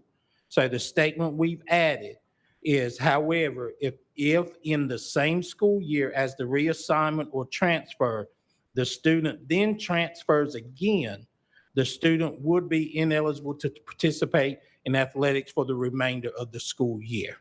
And Mr. Bobby, that's saying like playing football at Purnell, coming back to Lumberton to play basketball. Yes. That's the concept that they're talking about in this policy. Yes. Now, this does, I'm sorry, Mr. Chair. You're fine. Go ahead. This does not prevent a student that has a bona fide move to go and play. Right. So example, now Glenn and I, Mr. Patterson and I have ran through various scenarios in our head. So we have that student that lives in Purnell Sweat's district, asks for a transfer to St. Paul's, plays at St. Paul's, but then they have a bona fide move to Lumberton. Bona fide move, Mr. Patterson, the whole family packs up, puts everything in the new house inside Lumberton's district. Family's verified, staying there. That child then at that point would be able to participate at Lumberton because that is a bona fide move. Right. Not just I transfer first of the year, want to play football at this school, that now I want to go back to my home school and play another sport later on in the year. But actually, and I'm just asking this question, keep me straight, but actually they wouldn't have to put a transfer if they're living in district. Am I correct? Right. So what this is saying, my original transfer was to go to another school. Right. So now I want to transfer back or move back to my home school. That's what this is preventing. Okay. That student to participate at their home school. I've got you. Mr. Randy, I have a question. Yes, Dr. Emmanuel. Mr. Bobby, maybe my mind's just fuzzy tonight, but the early college students, as D on page 2 of 5. Yes, ma'am. Will you tell me what that means in simple English? It, to me, it's verbiage. It's a lot of stumbling into each other. What Yes. does it mean? Okay. So, and again, Mr. Chair, if I may, history sir. here. When the early college was originally established, the decision was made that those students would not be allowed to participate in athletics. You know, I forfeit my right to do athletics Right. once I go to the early college. Sometime after the early college was in place, there was a decision made to allow students to participate in athletics. So I go to the early college, my home school is Purnell Sweat, I can participate in sports at Purnell Sweat. Somewhere along the lines, And this came in with our old policy that students were allowed to designate a sports school. Oh, okay. And so in that designation of a sports school, I'm at Early College. My home school should be Purnell Sweat, but I want to designate Lumberton as my sports school. So what this policy does is says, no, Early College kids who choose to go to Early College will only be allowed to participate in sports at their home school. Okay. And again, because we do have some students who are currently at Early College and who are were allowed to designate that home school, that is the reason for the verbiage of beginning with the freshman class of this school year, because we don't want to harm or damage that relationship with students who are already at Early College. Gotcha. Mr. Chair. Give me one second, sorry. Mr. Terry Locklear. I'm okay with the policy changes that's being made. I'm okay to move forward with that. But I just from our policy meeting until tonight, I've had some time to do some reflecting on some of the things that we've done in the past few months. And I thought it was interesting, our robust conversation that we had about athletics and transfers and how those have impact on policy. But going back in my mind, I thought about the changes that we made for the EC population, and I was wondering, as a Title I district, we unilaterally sort of forced a large number of students to go back to their home school without giving them the option of, well, they could request a transfer, but from what I can gather, those transfer requests are going to be denied. So my question is, as a Title I district, and even though I understand that the EC moves were made to bring us into some compliance, but I'm wondering about our priorities as a district. Those EC students are our most, I would say, vulnerable population. And it just seems like we're making a lot of, going back to that meeting, it seems like we're making a lot of moves to ensure that students in our district have choice. But it seems like the moves that were made during that EC discussion sort of eliminated that choice for that population. And I'm wondering from a legal standpoint, could that be looked at as discrimination? I don't really see how, no. I think we're good. I mean, it's a discretionary decision. I don't see is reflecting discrimination. Dr. Williams. Yes, Mr. Chair and board members, let me ask Barbie and Mr. Patterson, the rewrite of this policy brings us in line with the practices and guidelines of the North Carolina High School Athletic Association, correct? That is correct. There was a lot of gray area in our policy that was in place prior to this that did not align with those governing bodies that govern athletics.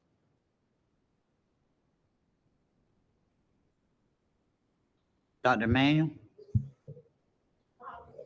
Are we in alignment as far as grades? A player must have certain grades.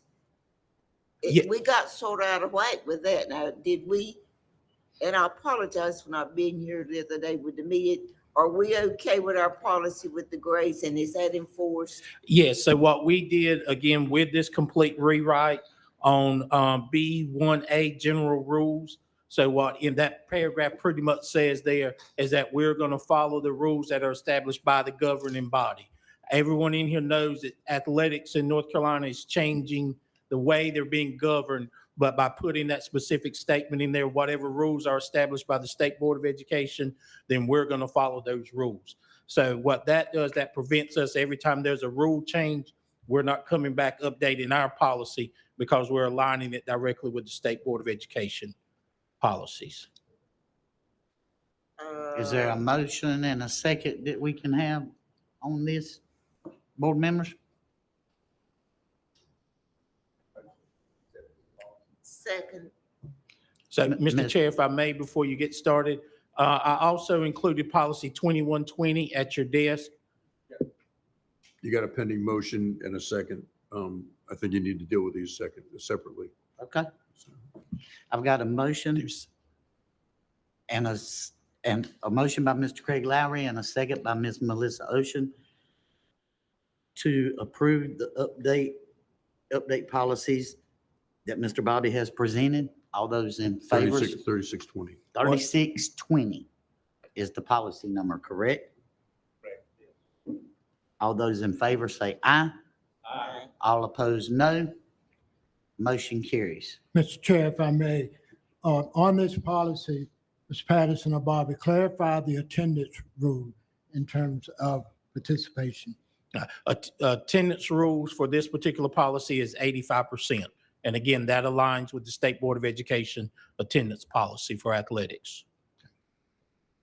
And Mr. Chair, if I may, we will also need to approve all of the spring updates, not just this one as a standalone. Okay. And also included at your desk was policy 2120. And I do believe Mr. Swartz emailed that out today with additional comments for it. 2120 and 24. Spring 24 updates.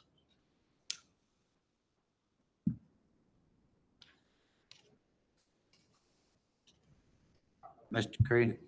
I make a motion, we approve the first spring updates that the policy committee met on last week.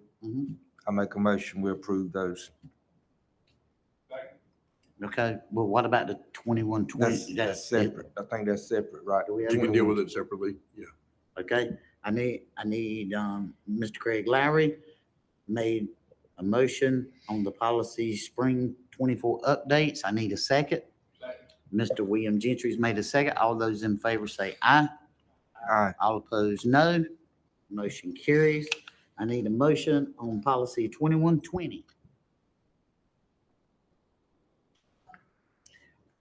Okay.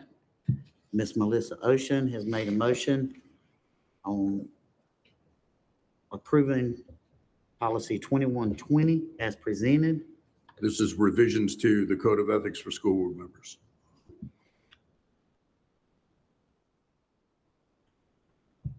And Ms. Monroe has made a second. All those in favor say aye. Aye. All opposed, no. Motion carries. Con-drive easement, Mr. Bobby. Thank you again. We were contacted last week by DOT. Last year, we approved a temporary easement over off Con Drive where our buses enter Carroll Middle School.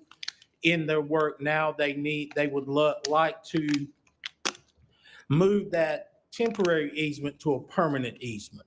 So I've given you the utility easement agreement. So what we're asking for tonight, and this will be a drainage and utility easement off of Con Drive where our buses enter the property at Carroll Middle.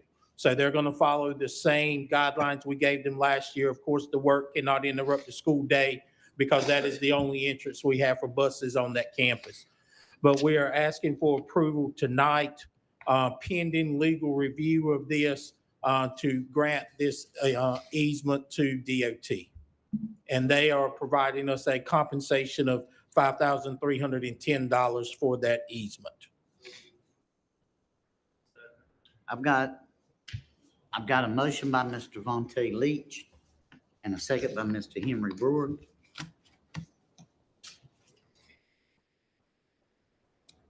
For the approval of the Con Drive easement, that's the same as the one as last year. Yes, it's just an extension of the one from last week. Pending legal review. Pending legal review by Mr. Schwartz. All those in favor say aye. Aye. All opposed, no. Motion carries. Thank you.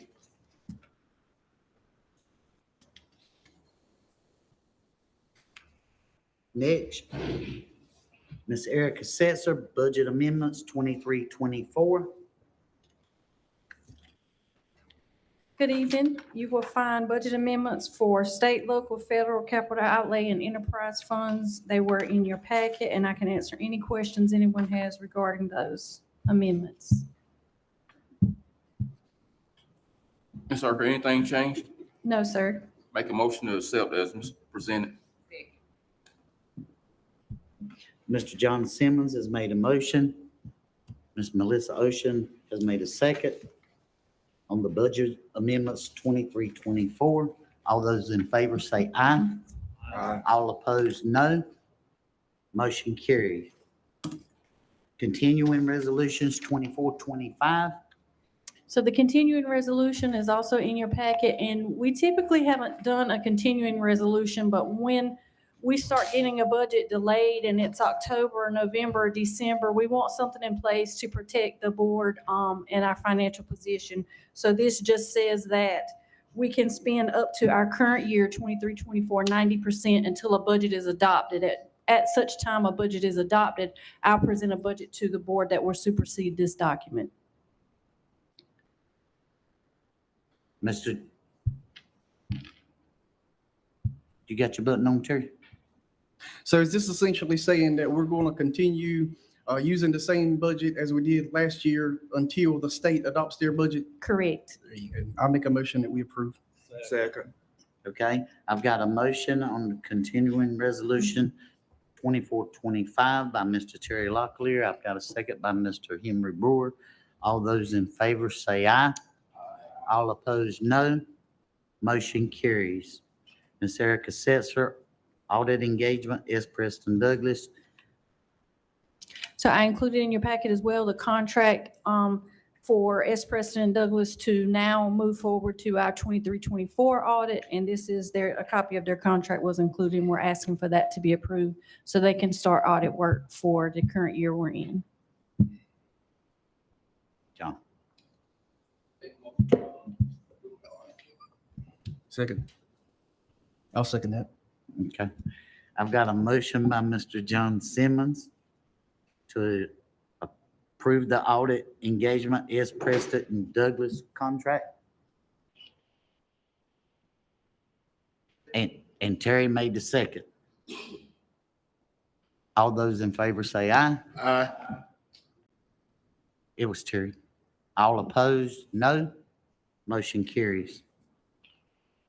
Micro purchase threshold increase for 24-25, Ms. Erica Setzer. So the federal government, with the increase of all the ESSER and COVID dollars, gave districts the option to modify the procurement threshold. The micro purchase threshold for federal is currently $10,000, and they give districts the option to increase that to $30,000 for when you have to get informal quotes or bids. So this will be the third year we're presenting that, and we're asking to increase that micro purchase threshold from $10,000 to $30,000, which matches the state requirements. Does this have to do, because the COVID funding is getting ready to end in a couple of months, right? Yes, but it applies to all federal dollars, not just COVID. They gave districts the option because we were having so many new funds, and then we were in an actual state of emergency during the time a lot of the COVID. We didn't have to adhere to that procurement requirement. So they give us this option so we didn't have to get quotes on every $10,000 purchase. So would we have to increase the the threshold for a year? Yes, I submit this every year. Yes, sir. It's annually. I submit it every June for the next school year. Mr. Trey Britt. I make a motion that we approve it. Second. I've got a motion by Mr. Trey Britt, a second by Mr. Henry Brewer on the micro purchase threshold increase for 24-25 from 10,000 to 30,000. All those in favor say aye. Aye. All opposed, no. Motion carries. Monthly financial report, Ms. Erica Setzer. And I have the monthly financial report in your packet as well, and I can answer any questions anyone has about that report at this time. Has Mr. anything John changed? Simmons. Has anything changed, sir? No, sir. Make a motion to approve the monthly finance report. I've got a motion by Mr. John Simmons to approve the monthly financial report presented by Ms. Erica Setzer. I've got a second by Mr. Henry Brewer. All those in favor say aye. All opposed, no. Thank you. Thank you. Mr. Trey Britt. I move that the Board of Education for the Public Schools of Robeson County go into closed session for the purposes of discussing certified and classified personnel, North Carolina General Statutes 143-318.11A1 and 6, and to consult with attorney retained by the board in order to preserve the attorney-client privilege between the attorney and the Board of Education for the Public Schools of Robeson County, North Carolina General Statutes 143-318.11A1 and 3, and to consider student matters that are considered with North Carolina General Statutes 143-318.11A1 and 115C-402 and 20 U.S. Code 1232G. Second. I've got a motion and a second to go into closed session. All those in favor say aye. All opposed, no. Motion carries. We're now in closed session.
Are you ready?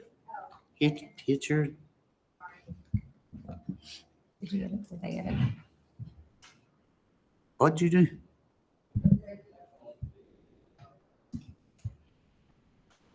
Second. I've got a motion by Mr. Vontae and a second by Ms. Monroe to come out of closed session. All in favor say aye. All opposed, no. Motion carries. I need approval of personnel report as presented. Mr. Vontae's made a motion to approve personnel as presented.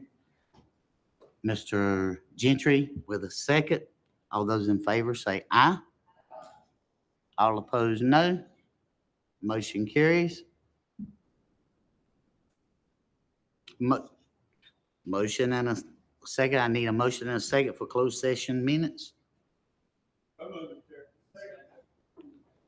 I've got a motion by Mr. William Gentry, a second by Mr. Trey Britt to approve closed session minutes. All those in favor say aye. All opposed, no. Motion carries. Dr. Williamson.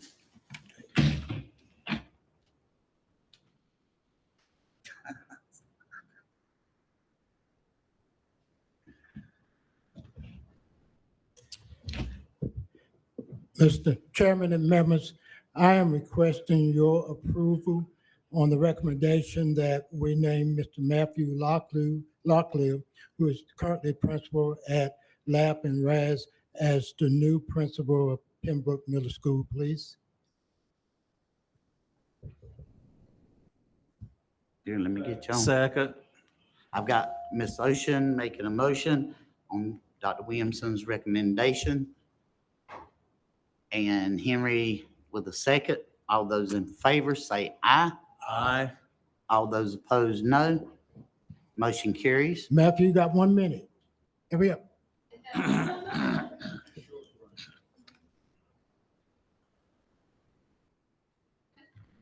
Mr. Chairman and the board, I just want to say thank you for this opportunity. I'm looking forward to going back home where I've been before and do everything I can to make Pembroke Middle this proud school that we all know it to be. Thank you. Thank you.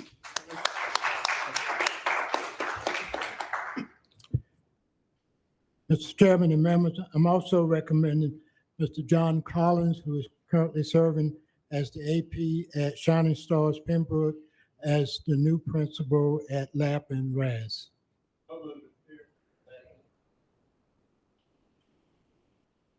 I've got a motion by Mr. Gentry. I've got a second by Mr. Henry that Dr. Williamson's recommendation on Mr. John Collins being the principal at Lap and Raz. All those in favor say aye. All opposed, no. Motion carries. Great, thank you, Mr. Collins.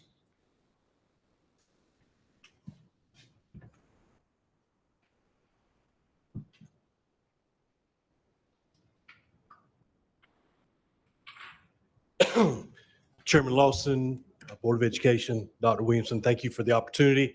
I look forward to taking the next step in administration to the principal level.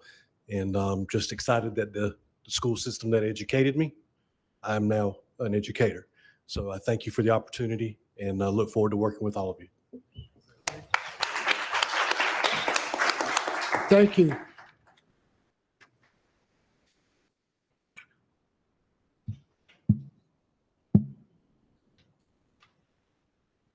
Dr. Williamson? What you got to tell about Friday? I'm gonna say it this way. Mr. Chairman and board members, I'm requesting your approval to modify our workday on Friday, please. To what? To what? To be determined. I need a motion. I've got Ms. Melissa Ocean that's made the motion of Dr. Williamson workday on Friday and to be determined, and Mr. Trey Britt with a second. All those in favor say aye. All opposed, no. Motion carries. Thank you. Thank you to the Public Schools of Robeson County, Dr. Williamson. I need a motion and a second to adjourn. Oh, I'm sorry. Oh. I got Mr. Craig. That's all right. I had just been asked to mention this. We mentioned Dr. Joanne Lowry, whose son was tragically killed last Friday, who was a former school board member. The wake for her son is tomorrow from 2 to 3, and the funeral is at 3 o'clock at Burr Swamp Church out of Pembroke tomorrow. Thank you. Okay. Thank you, Mr. Craig. Now I need a motion and a second to adjourn. I got Mr. Gentry with the motion. Ms. Melissa with the second to adjourn. All those in favor say aye. All opposed, no.